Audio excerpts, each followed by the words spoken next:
قال، انہوں نے کہا، صلی بنا رسول اللہ صلی اللہ علیہ وسلم ذات یوم،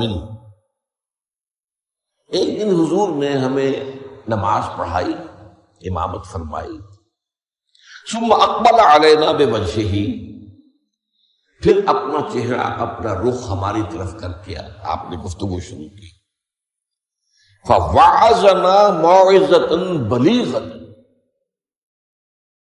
پھر آپ نے ایک ایسا واعظ فرمایا جو بہت ہی دلوں میں اتر جانے والا تھا، بلیغ، بلغ پہنچ جانا، تو گویا کہ وہ ہمارے دلوں میں سرایت کر گیا۔ ذرفت منہ العیون، اس کی تاثیر اس درجے ہوئی کہ ہماری آنکھوں میں آنسو ابل آئے، بہہ پڑی ہماری آنکھیں۔ ووجلت منہ القلوب، اور ہمارے دل جو ہیں دہل گئے، لرز گئے۔ فقال رجل، تو عرض کیا ایک شخص نے،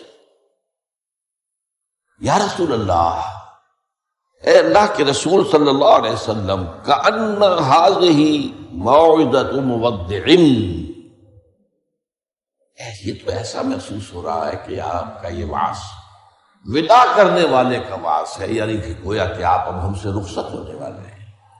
معلوم ہوتا ہے کہ یہ آخری وعظ ہے جو آپ نے ارشاد فرمایا، جس درجے کا بلیغ اور مؤثر وعظ آپ نے، اور دلوں میں کھپ جانے والا، جس سے آنکھوں میں آنسوؤں کے جو دریا بہنے لگے اور دل جو ہے دہل گئے۔ تو کأن ہذہ موعظۃ مودع، وداع کرنے والا، مودع، تو جیسے وہ جاتے ہوئے آخری وقت میں نصیحت کرتا ہے، آپ کی معلوم ہوتا ہے ایسی نصیحت ہے۔ فأوصنا، تو ہمیں ذرا مزید وصیت فرمائیے کہ آپ ہمیں کیا تاکید کر رہے ہیں، اگر یہ واقعی آپ کا اس دنیا سے رخصتی کا وقت قریب آ گیا ہے تو پھر ہمیں وہ باتیں بتائیے کہ جن کی ہمیں سب سے زیادہ ضرورت ہو۔ اب یہاں سے حضور کا قول شروع ہو رہا ہے۔ فقال، حضور نے فرمایا، اوصیکم بتقوی اللہ، سب سے پہلے تو میں وصیت کرتا ہوں تمہیں اللہ کا تقوی اختیار کرو۔ تقوی کے معنی بہت مرتبہ بیان ہو چکے ہیں، بچنا، اور یہ تقوی ایک دنیا کا ہے، ایک آخرت کا۔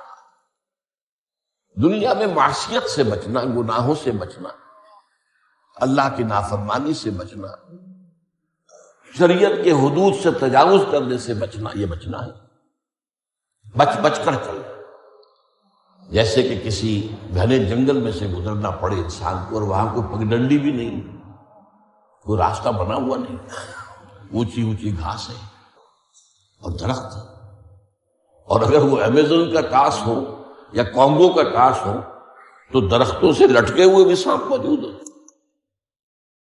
تو ظاہر بات ہے کہ آدمی کس طرح چوکنا ہو کر پھونک پھونک کر قدم رکھے گا، کہیں ایسا نہ ہو کہ کوئی سانپ کنڈلی مارے بیٹھا ہو اور میرا پاؤں اس پر پڑ جائے، یا اور کسی موذی جانور کا کوئی بھٹ ہو، کوئی بل ہو اور اس میں میرا پاؤں پڑ جائے۔ تو یہ بچ کر چلنا کہ لو سانس بھی آہستہ کہ نازک ہے بہت کام، آفاق کی اس کارگہ شیشہ گری کا، ہر سانس کا لحاظ رکھو۔ تو سب سے پہلے تو اوصیکم بتقوی اللہ، نمبر 2 والسمع والطاعۃ،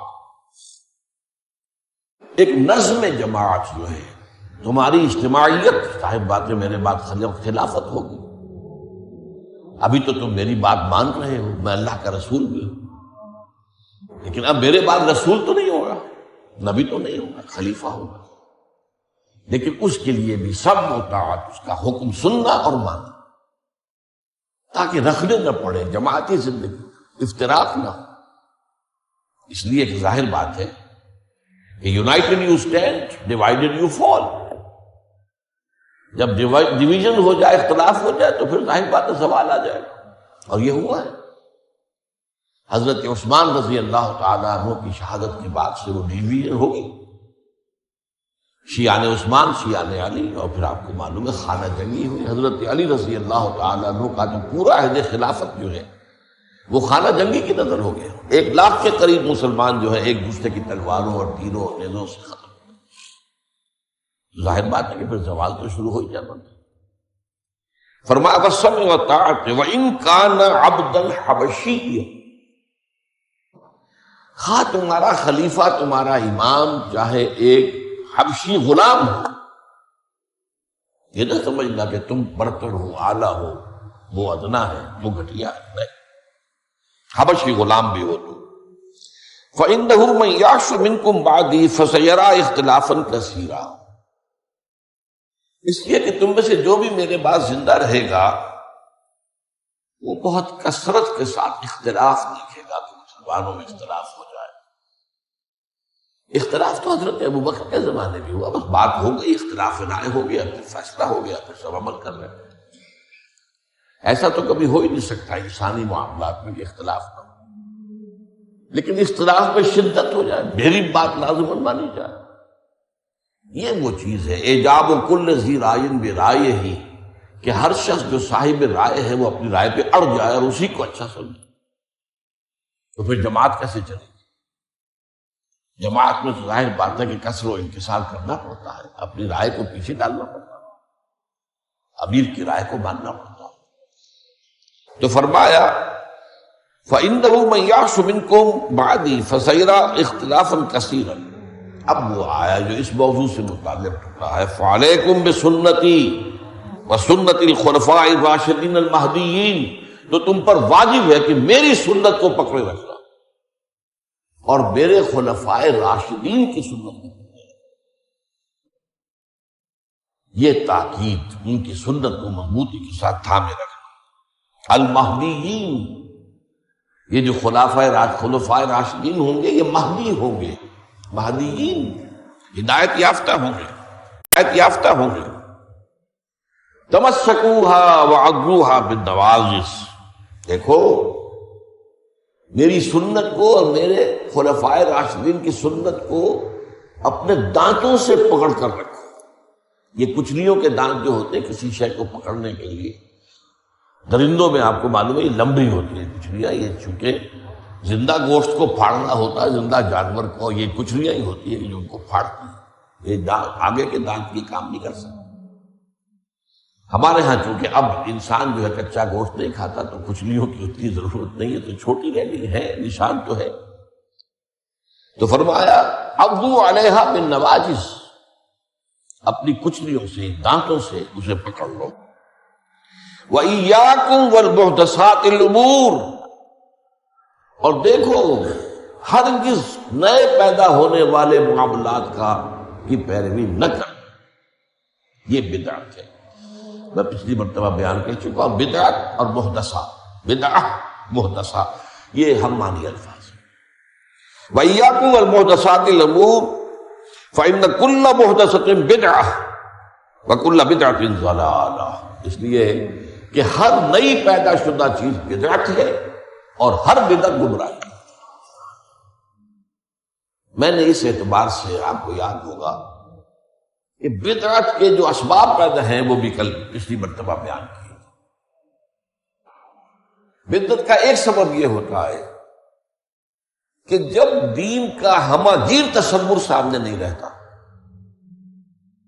دین کے ہماگیر تصور میں عبادات بھی ہیں، معاملات بھی ہیں، اور معاملات کی اہمیت زیادہ ہے. معاملات کی کوتاہی کو اللہ معاف نہیں کرے گا، عبادات کی کوتاہی کو اللہ معاف کر دے. وہ تو اللہ کے لیے ہے نا، تو اللہ تعالیٰ تو بہت معاف فرمانے والا. کہ انسانوں کا حق اللہ کیسے معاف کرے گا؟ آپ نے کسی کا حق مارا ہے تو اس کا حساب کتاب تو ہو کر رہے گا. یا تو آپ کے کچھ برے اعمال، اس کے کچھ برے اعمال، گناہ آپ کے حساب میں آئیں گے، اور یا آپ کی کچھ نیکیاں ہوں گی تو وہ دے دی جائیں گی اس کو جس کا کہ حق آپ نے مارا. وہ گیو اینڈ ٹیک وہاں ہوگا، کریڈٹ ڈسکریڈٹ جو ہے وہ ہوگا، کریڈٹ اور ڈیبٹ وہ ہو کر. اب تیسری چیز اور ہے، عبادات، معاملات، اور سب سے اوپر اللہ کے دین کو غالب کرنے کی جد و جہد. یہ ہم نے حضرت معاذ کی حدیث میں پڑھا ہے، وَضَرْبَتِ السَّلَامُ مِنْ الْجِهَادُ فِي سَبِيلِ. اسلام ایک درخت کے مانند ہم نے دیکھا، وہاں حضور نے مثال دی، اس کی جڑ ہے وہ تو ہے شہادت اللہ الہ الا اللہ وان محمد رسول اللہ، ایک تنا ہے اقام الصلاۃ و ایتاء الزکوٰۃ وذروۃ السلام منہ، اور آپ کو معلوم ہے کہ اصل جو درخت سے مطلوب ہوتا ہے وہ تو اوپر ہوتا ہے۔ ٹھیک ہے، بعض درختوں کی لکڑیاں بھی کام میں آ جاتی ہیں، جلا کے بھی لیتے ہیں یا وہ اس سے فرنیچر بن جاتا ہے، لیکن اصل جو ہے پودا لگایا ہے تو پھول کے لیے، پودا لگا درخت لگایا تو آم کے لیے، وہ کہاں ہوتا ہے؟ وہ تو جڑ میں تو نہیں لگتا، وہ تنے پر نہیں لگتے، وہ تو اوپر۔ تو وہ جو چوٹی ہے وہ جہاد فی سبیل اللہ ہے۔ اب کچھ لوگوں کی زندگی سے یہ جہاد خارج، انہیں تصور ہی نہیں کہ یہ بھی کوئی فرض ہے، باطل کے نظام کے تحت آرام سے رہ رہے، پاؤں پھیلا کر سوتے ہیں، اپنا پروفیشن، اپنا کاروبار، اپنا دھندا، انہیں اس سے غرض ہی نہیں کہ ہو کیا رہا ہے ماحول میں، اللہ کے دین کو کیسے اس کی دھجیاں بکھیری جا رہی ہیں، شریعت کو کیسے پامال کیا جا رہا، دین میں کیسے تبدیلیاں کی جا رہی، انہیں فکر نہیں، تو ادھر سکڑ کر آ گئے۔ اور کچھ لوگ وہ ہیں جو معاملات کو بھی چھوڑو بیٹھے، کاروبار میں تو سود کیا کرے، لینا ہی ہے دینا ہی ہے، بینک سے روپیہ لیے بغیر کاروبار کیسے بڑھائیں، کارخانہ تو لگانا ہی ہے تو بینک سے تو قرض لینا ہی ہے، چھوٹے مکان میں کیسے رہوں، بڑی حویلی تو بنانی ہی ہے، بعض سے جو ہے بینک سے قرضہ لینا ہی ہے، یا اسی طریقے سے اور کا معاملات کے اندر جو ہے وعدہ خلافی ہو رہی ہے، جھوٹ ہے وغیرہ وغیرہ، دھوکہ ہے۔ اب وہ دین سکڑا، ایک حصہ اقامت دین کی جد و جہد خارج اس بحث، معاملات اس کے اندر بھی کمی، تو اب سارا جو گاڑھا پن ہے وہ عبادات میں آ گیا۔ میں نے مثال دی تھی آپ کو کہ ایک تشلا ہوتا ہے نا، اس میں پانی بھرا ہوا ہے، 1 انچ اونچا ہے، 2 انچ اونچا ہے، اسی کو آپ کسی جار میں ڈال دیجئے وہ 1 فٹ اونچا ہو جائے گا۔ تو جب آپ نے یہ بیس اس کا تنگ کر دیا، نہ اقامت دین کی جد و جہد رہی اور نہ معاملات کی پیروی رہی، تو سارا زور اب عبادات، ہر سال عمرہ فرما رہے ہیں، کمائی حرام کی ہے۔ کچھ لوگ ہیں بڑے فخر سے کہتے ہیں ہر سال حج کو جاتا ہوں، میرا مصلی مقرر ہے پہلی صف کے اندر، وہاں شرطوں کو رشوت دیتے ہیں اور وہ ان کے مصلی محفوظ رکھتے ہیں، سمجھتے بڑی نیکی کا کام ہے۔ حالانکہ دیکھیے، میں خاص طور پر آپ کو بتا دوں، حضور صلی اللہ علیہ وسلم جو عمرہ قضا تھا صلح حدیبیہ کے بعد ہوا، اس کے بعد کوئی عمرہ نہیں، سن 8 ہجری میں مکہ فتح ہو گیا، اس کے بعد تو آپ بادشاہ تھے، اب کون روکنے والا تھا؟ کوئی عمرہ نہیں۔ ساری جد و جہد دین کو غالب کرنے کے لیے ہو رہی ہے، آپ کا سارا وقت اس میں لگا ہوا، پھر حج نہیں کیا۔ سن 8 میں رمضان میں مکہ فتح ہو چکا ہے، آپ حج کر سکتے تھے، سن 9 میں بھی نہیں کیا۔ قافلہ جو ہے حجاج کا وہ بھیج دیا، مدینے سے روانہ کر دیا، حضرت ابو بکر کو امیر الحج پر خود بھی، صرف ایک حج ہے وہ آخری حج جسے ہم حجۃ الوداع کہتے ہیں۔ اس سے سمجھنا چاہیے ریشیو پروپورشن دین میں کیا ہے، واٹ از واٹ، کس چیز کی کیا قدر و قیمت ہے، کون سی چیز کتنے درجے میں مطلوب ہے۔ یہ جب جو ہے جیسا کہ میں نے کہا یہ دین کا تصور سکڑے گا تو عبادات، اور یہ عبادات خلوص کے ساتھ ہو رہی ہوگی، اور ان عبادات کے اندر تشدد بھی ہوگا اپنے اوپر اور مبالغہ ہوگا، بڑھاتے چلے جائیں گے، اور یہاں تک کہ اس میں بدعات ایجاد ہو جائے گی۔ اب خاص طور پر شب برات، قدمی شب پر بہت جو ہے عبادت کر، باقی تو جو کچھ ہوتا ہے اس کو تو چھوڑ دیجیے، آتش بازی ہوتی ہے یا کچھ اور جو ہنگامہ ہوتا ہے، جو جشن، یہ تو کچھ سرے سے دین سے کوئی سروکار ہے ہی نہیں۔ لیکن خاص طور پر اس رات کو مقرر کر لیا، حالانکہ کوئی قوی احادیث موجود نہیں، اسی طریقے سے معراج کی شب وہ ساری چیزیں کیوں ہو رہی ہیں؟ اس لیے کہ عبادات کا جو معاملہ ہے پوری توجہ ان پر مرتکز۔ اچھا دوسرا مسئلہ کیا ہوتا ہے؟ عبادات میں بھی ایک ہے ان کا ظاہر رسم، ایک ہے باطن روح۔ ایک نماز کا ظاہر ہے، فقہی طور پر آپ نے بالکل صحیح نماز پڑھ لی، صحیح وضو کیا، پھر اس کے بعد آپ نے تکبیر تحریمہ کہی، ہاتھ اٹھائے، باندھ لیے، ثنا پڑھی، فاتحہ پڑھی، کچھ اور قرآن کا حصہ پڑھا، پھر رکوع میں گئے، تسبیحات کی، پھر کھڑے ہو گئے، پھر سجدے میں گئے، پھر بیٹھے، پھر سجدے گئے، پھر اٹھ کھڑے ہوئے۔ یہ جو رسم نماز ہے اس کی ظاہری شکل، رسم کہتے ہیں ظاہری شکل کی، رہ گئی رسم اذاں، روح بلالی نہ رہی، فلسفہ رہ گیا، تلقین غزالی نہ رہی۔ اب اگر اسی پر توجہ مرتکز ہو جائے گی تو روح دین کی طرف سے توجہ ہٹ جائے گی۔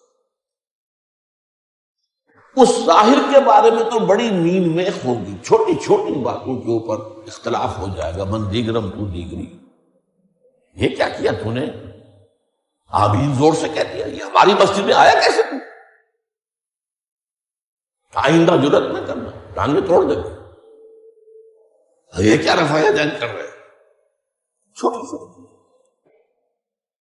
بڑی چیزیں سب ہضم، لکڑ ہضم، پتھر ہضم، سود ہضم، جھوٹے کاروبار سے آنے والی آمدنی ہضم، یہ اختلافات ہیں، اس میں پھر رسومات کا اضافہ، رسومات پر رسومات، رسومات پر رسومات۔ اب اسی کی ایک مثال ہے، شادی بیاہ کے لیے رسمیں کتنی ہو گئی۔ ہم نے تحریک شروع کی، اللہ کا شکر ہے، کوئی چرچا ہے، بھائی نکاح مسجد میں کرو، لڑکی والوں کے ہاں کوئی دعوت طعام اس کا ثبوت نہیں ہے۔ دعوت طعام ایک ہے اور وہ دعوت ولیمہ ہے لڑکے کی طرف سے، اس کا گھر آباد ہوا ہے، وہ اپنی خوشی منائے، سیلیبریٹ کرے اپنے دوستوں، یہ ثابت ہے، اس کی تاکید ہے۔ باب الولیمہ حدیث کی کتابوں کے اندر پورا باب، باقی اور کوئی نہیں۔ اب یہ ہمارے ہاں بارات چڑھ رہی ہے اور پہلے سیرا بن رہا ہے اور پھر وہاں کچھ پیسے پیش کیے جا رہے ہیں، پھر وہ بارات گئی ہے جتھا بن کر، اور وہ لڑکی والوں کے ہاں جو ہے وہاں نکاح ہوا ہے، اور وہاں پھر وہ جو کھانے کھائے جا رہے ہیں ان میں جو آپ کو معلوم ہے اسراف ہو رہا ہے، جو کھانا جو ہے برباد ہو رہا ہے جس طریقے سے کھاتے ہیں، ساری چیزیں۔ اور پھر کتنی دعوتیں ہوتی ہیں، مہندی کی دعوت ہو رہی ہے، مہندی کی رسم ہو رہی ہے، ابھی تو تاریخ لینے جا رہے ہیں لڑکی والوں کے ہاں، وہ دعوت ہو رہی ہے جشنوں، اور ہوتا کہاں ہے یہ؟ جن لوگوں کی حرام کی کمائی جو ہے، جن کے پاس انبار اس کے ہیں، وہ اپنی دولت کے اظہار کے لیے یہ سارے کام کرتے ہیں، اور اس کا نام تبذیر ہے، قرآن مجید کی اصطلاح میں تبذیر۔ ان المبذرین کانوا اخوان الشیاطین، یہ جو پیسے لٹانے والے ہیں اپنے نام و نمود کے لیے، شہرت کے لیے، دکھاوے کے لیے، یہ شیطانوں کے بھائی ہیں۔ نتیجہ کیا نکلتا ہے؟ آپ کے پاس تو دولت کے انبار تھے، آپ نے کیا، ایک غریب آدمی کی مصیبت ہو گئی، وہ کیا کرے؟ میری بیٹی کیا کہے گی؟ میری شادی پر میرا باپ یہ بھی نہیں کر سکتا۔ وہ کھاتے پورے کرتے ہیں جس طرح بھی ہو، کچھ بھی، کہیں حرام سے کمائیں، کہیں چوری کریں، کہیں ڈاکہ ڈالیں، کہیں رشوتیں لے، جس کے ہاں چند بیٹیاں ہو جائیں اس کی نیندیں حرام ہو جاتی ہیں۔ جبکہ اسلام کا اصول یہ ہے، شادی میں لڑکی والوں کا ایک پیسہ بھی خرچ نہیں ہونا چاہیے، مہر لڑکا دے گا، محفل نکاح میں چھوارے لائے یا کچھ اور لائے، ٹافیاں لائے، کچھ آئے، منہ میٹھا کرانے کے لیے لڑکا لائے گا، ولیمہ لڑکا کرے گا، لڑکی والوں کو تو خرچ ہی نہیں، نہ جہیز کا کوئی تصور اسلام میں۔ لیکن ہمارے یہاں سارا معاملہ الٹا ہے۔ تو یہ ہے اصل میں جو اسباب ہوتے ہیں۔ اس میں میں نے ایک چیز آپ کو اور بتائی تھی، جہاں کوئی بدعت آئے گی وہاں سے کوئی سنت غائب ہو جائے گی۔ حدیث سنانے سے رہ گئی تھی، ما احدث قوم بدعۃ الا رفع مثلها من السنت، رواہ احمد رحمہ اللہ۔ کوئی قوم بھی کوئی بدعت ایجاد نہیں کرتی مگر یہ کہ اس کی جگہ سے سنت اٹھ جاتی۔